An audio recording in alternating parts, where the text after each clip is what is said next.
ကျောင်းတက်ဖို့အတွက်ပေါ့နော်ပညာသင်စုရှာနေတဲ့ကျောင်းသားတွေရှိရဆိုလို့ရှင် this video is totally for you okay မင်္ဂလာပါပေါ့နော်ဒီဗီဒီယိုလေးမှာအဓိကတော့ဒီဂျပန်တက္ကသိုလ်တော်တော်များများပေါ့နော်scholarship ရှိတဲ့အကြောင်းတွေတော်တော်များများရှိရပေါ့နော်အဲ့ဒါတော့နောက်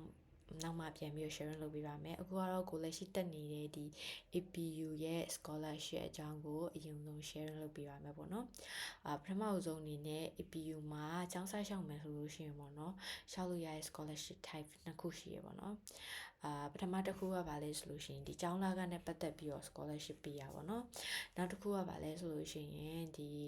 သူ housing scholarship ပေါ့နော်ဒီသူတို့ရှိမှနေထိုင်ခွင့်တစ်နှစ်ပေါ့နော်ကျောင်းဆောင်မှာ free နေထိုင်ခွင့်တစ်နှစ်ဆိုပြီးတော့နှစ်ခုရှောက်လို့ရရပါတော့ဒါပေမဲ့ကျောင်းလာက scholarship ကကြတော့ဒီ round တိုင်းမှာရှောက်လို့ရပေမဲ့လို့ housing scholarship ကတော့သတ်မှတ်ထားတဲ့ round ရှိရပေါ့နော်round 1 round 2 round 3ရှိရခါမှာဆိုရင် round 1နဲ့ round 2ပဲဒီ housing scholarship ကိုရှောက်လို့ရရပေါ့နော် round 3ဆိုရင်ရှောက်လို့မရတော့ပေါ့နော်ဒါကတော့အကြံဉာဏ်သဘောပေါ့နော်ပထမဆုံးအနေနဲ့ဒီကျောင်းလာက scholarship ကိုပြောပြမယ်ပေါ့နော်ကျောင်းလာက scholarship ကကြတော့သူရဲ့ဒီမှာ type က100ရှိရ80ရှိ65ရှိရ50ရှိ30ရှိပေါ့နော်အဲ့ဒီဟာရဲ့ကျောင်းလာက30ရရင်လည်းနောက်တော့90ရာခိုင်နှုန်းပေးရမယ်50ရရင်လည်း50ပေါ့နော်ဒီလိုမျိုးကျောင်းသားကပြန်ပြီးပေးရမယ်100ရရင်တော့ပေးစရာမလိုတော့ဘူးပေါ့နော်scholarship percentage ကတော့ပေါ့နော်ဒါကတော့ဘယ်လိုပြောရမလဲသူတို့ဘယ်လိုပေးလဲဆိုတော့အတိအကျတော့မသိဘူးเนาะဒါပေမဲ့အဓိကကိုယ့်ရဲ့အမြင်ရဆိုရင်ပေါ့နော်ဒီကအင်္ဂလိပ်စာနဲ့လာရဲဆိုလို့ရှိရင်လည်းအင်္ဂလိပ်စာ level INDS တွေရှိမယ်ပြီးတော့ရင် extra curricular activity တွေရှိမယ်ပြီးတော့ရင်ကိုယ့်ရဲ့ academic results တွေပေါ့နော်အရင်တော့မှ high school ပြီးတဲ့ဟာတွေကြည့်မယ်ပေါ့နော်ဒီလိုဟာမျိုးကြီးကြည့်မယ်လို့တော့ထင်တယ်ပေါ့နော်ဒါကကြတော့ဒါမဲ့ဒါကတော့ကိုယ့်ရဲ့အမြင်ပေါ့နော်ကျောင်းဘက်ကဘယ်လိုမျိုးပေးလဲဆိုတော့တခြားမသိပါဘူးဒီကျောင်းလာက percentage short ချတဲ့ဟာကြတော့ဒီရပြီဆိုလို့ရှိရင်၄နှစ်စာလုံးရပါဘောနော်၄နှစ်စာလုံးရတယ်ဒါပေမဲ့တခုရှိတာတွေးကောင်းတွေးနေတယ်ပေါ့နော်ကိုကဥမာ50ရာခိုင်နှုန်းရပြီးတော့နောက်ထပ်50ရာခိုင်နှုန်းပေါ့နော်ကျောင်းမှာတက်နေနေ percentage တိုးနိုင်လားဆိုတော့တိုးဖို့တော့မရှိပါဘူးသူကဒီဝင်ခွင့်မှာဘယ်လောက် percentage ရပြီဆိုတာဆုံးဖြတ်လိုက်ပြီဆိုတာနဲ့တော့မတိုးတော့ပါဘူးပေါ့နော်ဒါပေမဲ့ရောက်သွားဖို့စီစဉ်တော့ရှိရတယ်ပေါ့နော်အဲ့ဒါကြတော့ဒီ GPA တအားနှိမ်ရင်ပဲဖြစ်ဖြစ်ပြီးတော့လို့ရှိရင် credit တွေပေါ့နော်ကျောင်းသားတယောက်အနေနဲ့ပွဲရဖို့အတွက် credit ဘယ်လောက်ယူရမလဲဆိုသတ်မှတ်ထားရှိရပေါ့နော်အဲ့လိုမျိုး credit နဲ့နေပဲဖြစ်ဖြစ်ဒါ scholarship ကပယ်ဖြတ်နိုင်တယ်ဒါမှမဟုတ် percentage ရော့နိုင်တယ်ပေါ့နော်ဒါပေမဲ့တိုးဖို့တော့မရှိပါဘူးပေါ့နော်အဲ့တော့အရင်ဆုံးကြောင်းလျှောက်တဲ့အခါမှာတရားလေးတော့ပြင်ဆင်စေချင်တယ်အဲ့ဒါမှကိုကဒီ tuition fee scholarship ကိုပေါ့နော် percentage များများနဲ့ရနိုင်အောင်လုပ်ပါ okay နောက်တစ်ခုကကြတော့ကျောင်းတက်ဖို့ကအဓိကscholarship ကပို့ပြီးအရေးကြီးရယ် major အဲ့လောက်ကြီးရေးမကြည့်ဘူးဆိုလို့ရှိရင်တော့ဗောနော်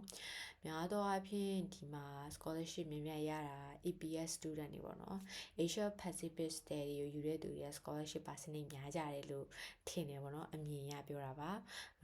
ဟုတ်မှန်ချင်မှလည်းမှန်မယ်ပေါ့နော်ဒါပေမဲ့ APM ပေါ့နော် business management ယူတဲ့သူတွေကအရန်များတယ်ပေါ့နော်အဲ့လိုမျိုးဖြစ်တဲ့အတွက် scholarship 100% ရတယ်ဆိုပြီးတော့မကြားဘူးပေါ့နော်မကြားဘူးဆိုတော့ညီမအကြောင်းသားတွေပြောပါနောက်တစ်ခု SD လည်းအတူတူပဲပေါ့နော် sustainability and tourism မှာလည်းရဘူးတဲ့သူတွေရှိရပေါ့နော်အခုလက်ရှိကိုတွေတက်နေတဲ့အထဲမှာဆိုလို့ရှိရင်ကိုတွေဒီ semester မှာတက်တဲ့သူတွေဆိုလို့ရှိရင်တော့တရားရန်ကတော့ရတယ်ဆိုပြီးတော့မကြားဘူးပေါ့နော်ဒါပေမဲ့ APS student တွေမှာတော့ရှိရပေါ့နော်ဒါကကြတော့ကိုဒီမှာရောက်နေတဲ့ပုံမူတည်ပြီးတော့ကိုယ့်ရဲ့အမြင်လေးပြောပါမကောင်းလည်းမနိုင်ပါတယ်ပေါ့နော်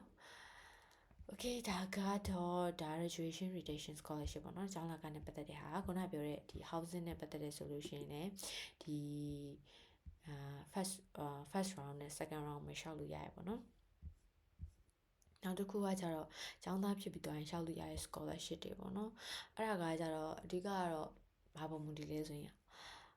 GPA ပေါ်ပဲမှုတည်ရပေါ့နော်ကိုယ့်ရဲ့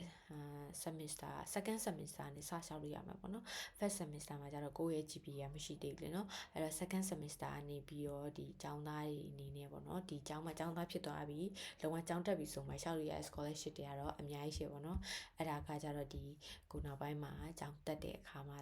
ကိုယ့်ရဲ့ဘယ်လိုပြောရမလဲစီမင်းစည်းကမ်းတွေကြည့်ပြီးတော့လိုအပ်တဲ့ requirement တွေကြည့်ပြီးတော့လျှောက်လို့ရပါတယ်ပေါ့နော်အများကြီးရှိပါတယ်ပေါ့နော် okay နောက်တစ်ခုကကြတော့ဒီပေါ့နော်ဒီပြင်ပ scholarship ပေါ့နော်ကျောင်းကပေးရမဟုတ်ဘဲနဲ့ဒီ organization တွေကပေး scholarship တော်တော်များများစုက